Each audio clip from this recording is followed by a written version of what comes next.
Russia launched a devastating all-night drone attack on Kyiv, injuring dozens of people, damaging railway infrastructure and setting buildings and cars on fire across the city. According to reports, the attack affected 6 of Kyiv's 10 districts, with damage reported on both sides of Dnipro River. Falling drone debris even set a medical facility on fire in the district. The attacks were the latest in a series of Russian airstrikes on Kyiv that have intensified in recent weeks and included some of the deadliest assaults of the war on the city of 3 million people.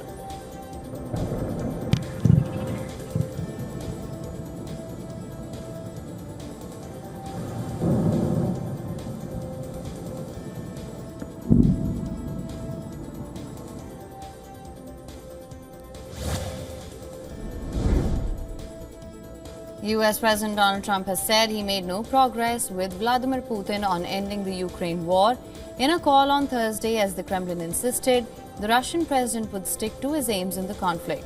Trump's view of the call was unusually bleak after most of his previous calls with Putin. His reports have been optimistic of progress towards a deal. Trump's grim assessment came as US-led peace talks on ending the more than 3-year-old conflict in Ukraine has stalled, and after Washington paused some weapons shipments to Kyiv. In Moscow, the Kremlin said the call between Putin and Trump lasted nearly an hour and that Putin insisted he would not give up on Russia's goals in the conflict with Ukraine.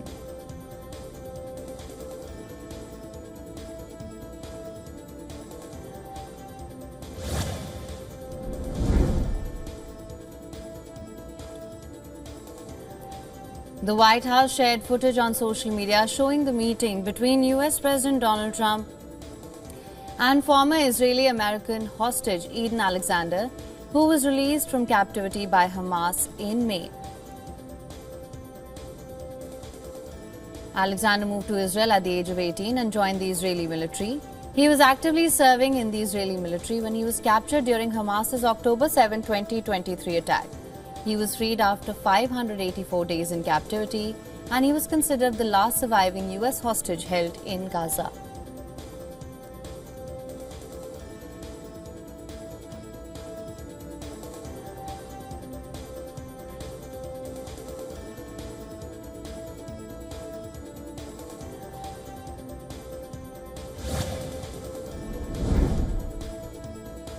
US President Donald Trump has announced that there will be a UFC fight on the grounds of the White House.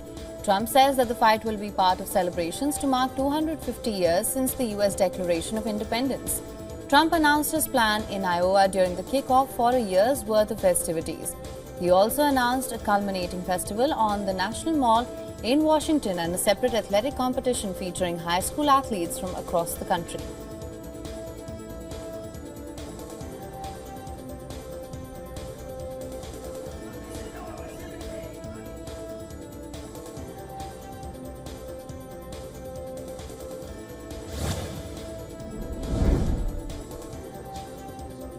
Russia has said that it had accepted the credentials of a new ambassador of Afghanistan, making it the first nation to recognize the Taliban government of the country. In a statement, the Russian Foreign Ministry said Moscow saw good prospects to develop ties and would continue to support Kabul in security, counterterrorism, and combating drug crime. It also saw significant trade and economic opportunities, especially in energy, transport, agriculture, and infrastructure. Afghan Foreign Minister Amir Khan Muttaqi said that the valued and courageous steps are being taken by Russia.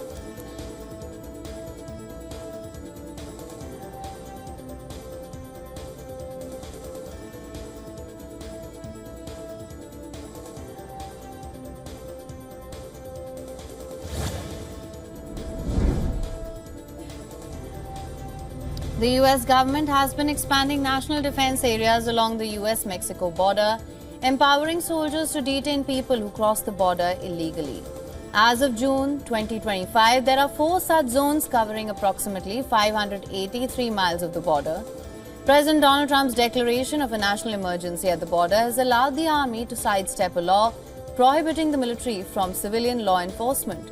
The move has sparked controversy, with some fearing it will lock out hunters, hikers, and humanitarian groups from the public lands.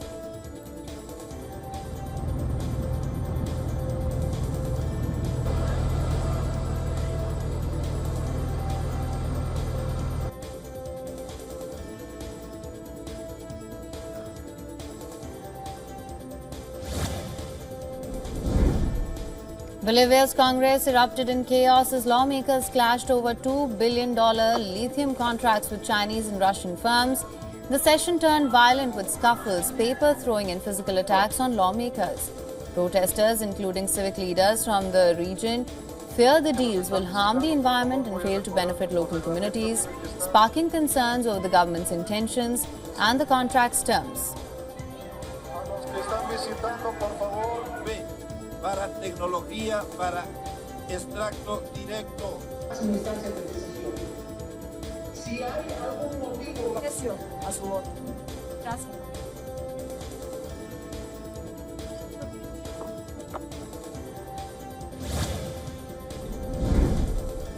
Archaeologists have discovered a 3,500-year-old city in Peru's northern Barranca province named Pañico, which likely served as a trading hub between Pacific coast cultures and those in the Andes and the Amazon. The city flourishing around the same time as early civilizations in West Asia and Asia. Drone footage released by researchers shows the city center is marked by a circular structure on a hillside terrace with remains of stone and mud buildings 600 meters above sea level. It was founded between 1800 and 1500 BC, close to where the Cal civilization, the oldest in the Americas, existed 5,000 years ago.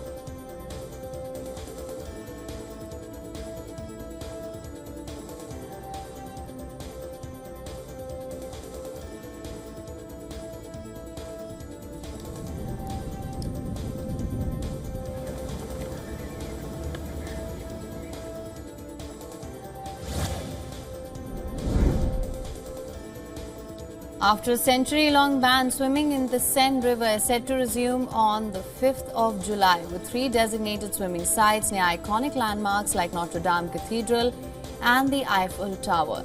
The French authorities have invested $1.5 billion to clean up the river, improving water qualities through new disinfection units and a storage basin to prevent wastewater spillage under the surface. And in the run-up to the Olympic Games, to get the Seine to a swimmable state, authorities opened new disinfection units and created a huge storage basin meant to prevent as much bacteria-laden wastewater as possible from spilling directly into the Seine when it rains.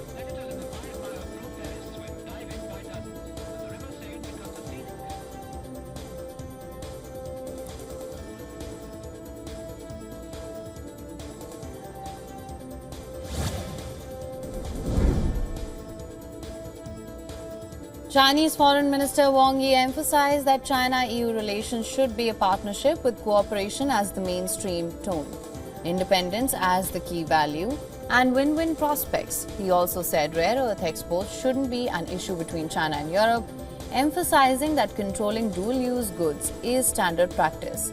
Wang made the remarks during a joint press conference with German Foreign Minister Johann Wadephul in Berlin, highlighting the 50th anniversary of China-EU diplomatic relations. He stated that China's policy towards the EU remains stable and consistent, supporting European integration and strategic autonomy. Wang also noted that China's development contributes to global peace and stability, and that the country is committed to political settlements through dialogue and cooperation.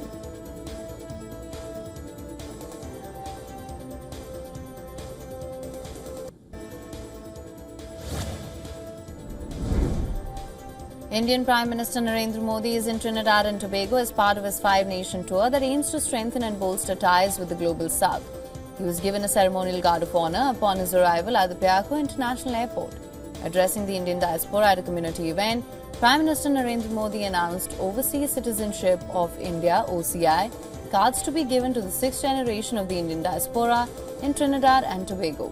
Meanwhile, Trinidadian Prime Minister announced that Prime Minister Modi will be honoured with the country's highest honour, that is, the Order of the Republic of Trinidad and Tobago. Also saying both India and Trinidad and Tobago are expected to sign multiple memorandums of understanding.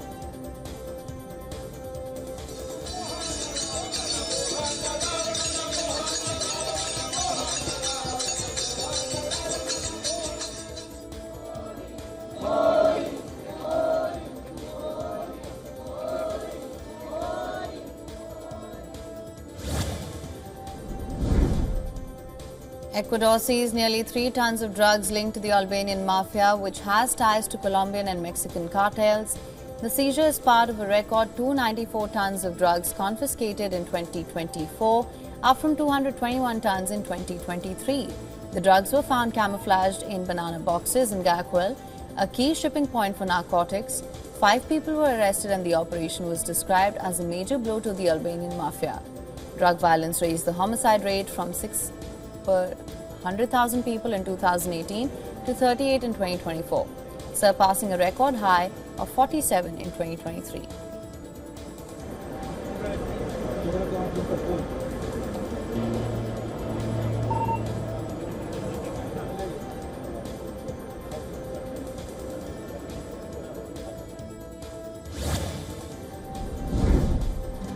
Pope Leo XVI spoke publicly about his childhood in Chicago for the first time as pontiff during an unscripted visit with the children of the Vatican employees who are attending the Holy See's summer camp. While answering a question asked by a child, Pope Leo XVI said that he used to get up early to serve at the altar as an altar boy at 6:30 a.m. before going to school.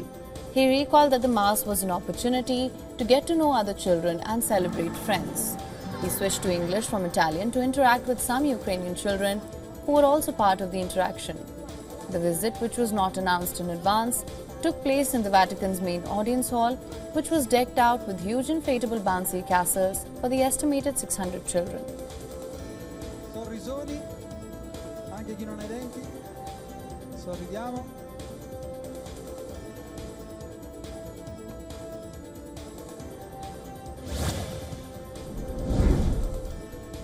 Heavy rain triggered severe flooding and landslides in China's Yunnan and Gansu province, with rescue operations underway in Ruili, Yunnan, where rainfall reached 2.8 inches, trapping residents in rising waters. Gansu province saw even more intense rainfall, with some areas experiencing over 10.5 inches of rain, prompting red alerts for geological disaster, where 11 roads were blocked. China's State Flood Control and Drought Relief Headquarters launched a Level 4 emergency response to flooding in these provinces.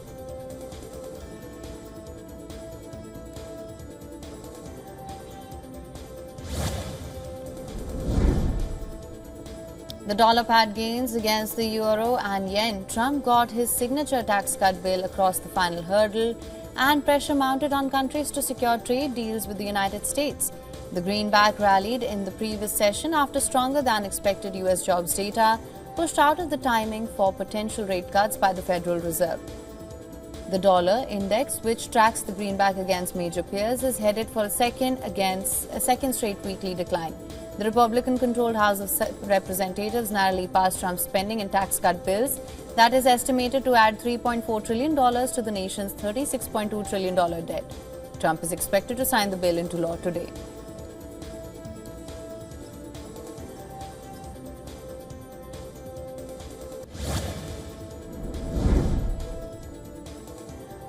Oil futures fell after Iran reaffirmed its commitment to nuclear non-proliferation amid expectations that major producers are set to agree to raise their output this weekend. Brent crude futures were down 0.32% to $68.58 a barrel by 4:45 a.m. GMT, while oil traded around $66 at the same time. OPEC Plus, the world's largest group of oil producers, is set to announce an increase of 411,000 BPD in production for August as it looks to regain market share.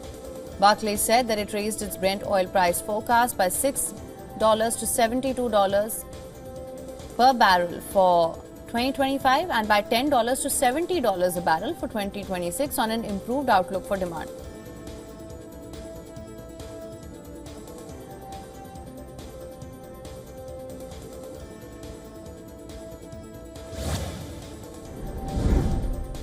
Tesla's new car sales in Britain grew 12% year-on-year in June, according to data from research group New Automotive. This follows US automakers' deliveries of its updated Model Y last month. Overall, Britain's new car registrations in June grew 12.8% from the prior year. Despite the rise in sales for June, Tesla's UK sales are still down nearly 2% so far this year, while Chinese rival BYD's sales have increased nearly fourfold. US automaker Ford's EV sales grew the fastest among its rivals in Britain.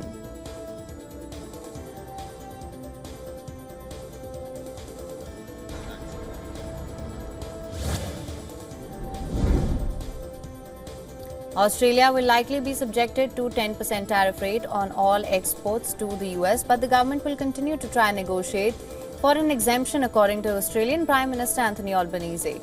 A 90-day pause in the US reciprocal tariffs are set to expire early next week, with President Donald Trump threatening to send letters to countries laying out the tariff rates they will face on US imports. The government is reportedly trying to get a meeting with Trump, but Albanese said there would be many opportunities to meet at various forums, but now at the end of the year.